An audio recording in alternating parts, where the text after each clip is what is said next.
দেখেন বন্ধুরা, যারা বলেন বিদেশের কাজ খুবই সহজ, কিন্তু শুরুর দিকটা দেখলে বুঝতে পারবেন যে কতটা কষ্ট।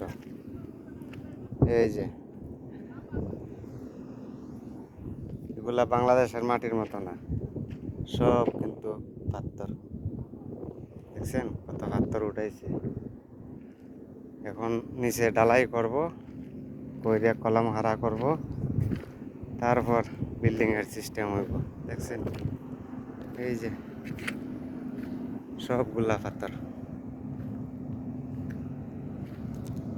ওই যে জিসিবি, কত বড় জিসিবি দেখেন, সবগুলা পাথর। মাটি বলতে নাই। এই যে ফাউন্ডেশন তুলতে আছে নিচ থেকে, কত গভীর করছে দেখছেন। পাথরের দেশ, তারপরেও কত গভীর করে।